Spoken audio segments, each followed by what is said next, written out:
کہ جو عشرہ مبشرہ ہیں یہ سارے کے سارے کس کے دوست ہیں؟ حضرت ابوبکر صدیق کے. اور انہیں ایمان کی دعوت کس کے ذریعے سے ملی؟ کس کی وساطت سے ملی؟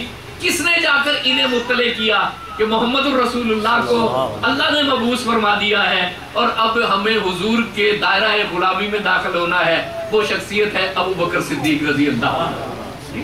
تو خود اندازہ لگائیں کہ عشرہ مبشرہ کا ایمان، ان کو دعوت دینا، اور وہ ابوبکر صدیق کی دعوت پر ایمان لا رہے ہیں اور حضور اکرم صلی اللہ علیہ وآلہ وسلم کی خدمت عالیہ میں حاضر ہو رہے ہیں.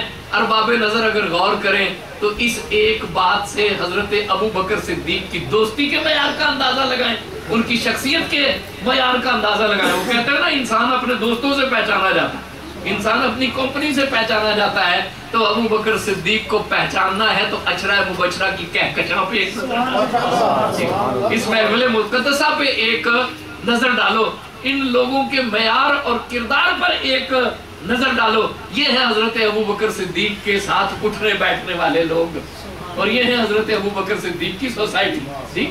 اسی سے اندازہ لگاؤ کہ ابوبکر صدیق رضی اللہ تعالیٰ عنہ کا کیا مقام ہے اور اس مکی معاشرے میں ان کی شخصیت کا اعتبار کیا ہے.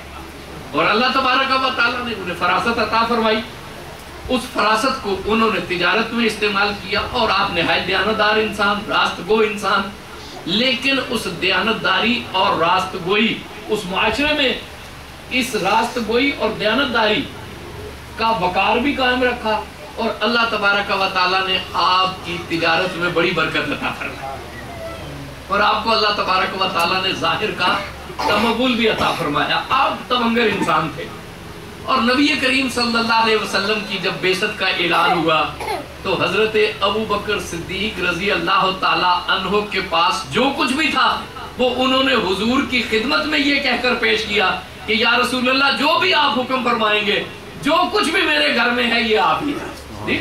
دعویٰ تو سارے کرتے ہیں نا، صدیاں گزر گئیں، شاید آج بھی یہ بات کرتے ہیں کہ جو کچھ بھی ہے وہ آپ ہی کا ہے. اور ہر امتی کے لیے اس سے بڑے اعزاز اور افتخار کی کیا بات ہے کہ اس کے گھر میں جو کچھ بھی ہے وہ جناب رسالت میں آپ کا. لیکن ایک ہے کسی شخص کا پیش کرنا، اور ایک ہے جناب رسالت میں آپ صلی اللہ علیہ وآلہ وسلم کا اس کو قبول بھی فرما لینا. اس کو قبول بھی فرما لینا. کائنات میں کوئی بھی شخص حضور سے زیادہ حساس نہیں ہے، کوئی بھی شخص امانت اور دیانت کے معیار پہ حضور سے زیادہ نہیں ہے، اور کسی کی تملیک کا احترام کرنے والے اور لحاظ کرنے والا کائنات میں کوئی بھی حضور اکرم صلی اللہ علیہ وسلم سے بڑھ کر نہیں ہے. جب حدیث میں یہ عبارت آتی ہے کہ حضور حضرت ابوبکر صدیق کے مال کو اس اعتماد سے استعمال فرماتے تھے کہ جس طرح ان کا اپنا ہی مال ہے، تو اسے اندازہ لگاؤ کہ حضور کو حضرت ابوبکر صدیق پر کس درجے کا اعتماد اور اعتبار. اس کے علاوہ یہ بات کسی کے لیے آتی نہیں ہے. پیش کرنے والے تو سب ہی ہیں، لیکن مسئلہ یہ ہے کہ کیا کسی کے مال میں حضور نے اس طرح تصرف بھی فرمایا؟ ایسی ہستی صرف اور صرف ایک ہے، اور وہ ہے ابوبکر صدیق رضی اللہ تعالیٰ عنہ کی، کہ عملاً حضور اکرم صلی اللہ علیہ وسلم نے اپنے عمل سے اس اعتماد کا اور اعتبار کا اظہار بھی کیا. اور یہ بات اس وقت دیکھیں کہ محمد الرسول اللہ کا عمل، حضور سے زیادہ کوئی حساس نہیں ہے، حضور سے زیادہ کوئی کسی کی ملکیت کا خیال کرنے والا نہیں ہے. وہ تو صاحب شریعت ہیں، شریعت تو ان سے لوگوں نے سیکھی ہے نا. تو جب وہ اس اعتماد سے اس مال میں تصرف کرتے ہیں تو خود ہی اندازہ لگائیں کہ ابوبکر صدیق رضی اللہ تعالی عنہ نے خود سپردگی کا کیا مقام جناب رسالت میں آپ کی نظر میں حاصل کر لیا. اسی سے اندازہ لگائیں. اور اللہ نے جب آپ کو مال دیا تو آپ نے پہلے دن سے ہی، اسلام کے پہلے دن سے اسے خدمت میں عملاً صرف کیا.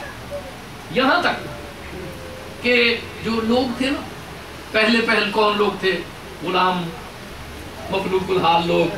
یہ عشرہ مبشرہ کی ایک کہکشاں، یہ تو وہ لوگ تھے نا جو کہ حضرت ابوبکر صدیق کے حلقے میں تھے اور جانتے تھے اور اس مزاج سے آشنا ہو چکے تھے.